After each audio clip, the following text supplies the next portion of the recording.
বাংলাদেশের রাজনীতিতে তারেক রহমান যে গুণগত পরিবর্তন আনার চেষ্টা করতেছেন বা করছেন বা করে যাইতেছেন, আমার মনে হয় এটা সম্ভব হবে না।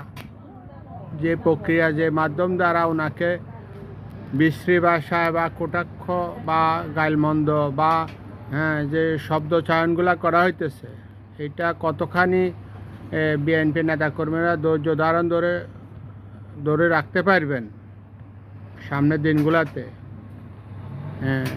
যা সত্যিকার অর্থে বাংলাদেশের রাজনীতিতে আমি মনে করি যে পরিবর্তন আনার চেষ্টা করতেছেন তারেক রহমান, আমাদের মাননীয় প্রধানমন্ত্রী, সেটা মনে হয় না সম্ভব হবে বলি। এই রাশেদ খান মেনন গংদের যে আচরণ, কথাবার্তা, শব্দচয়ন বা বচনভঙ্গি, এইসব মাধ্যম দ্বারা জাতীয়তাবাদী দল বিএনপি তথা অঙ্গ সহযোগী সংগঠনের নেতাকর্মীরা কতক্ষণ ধৈর্য ধারণ করে থাকতে পারবেন সেটা সময় বলে দিবেন।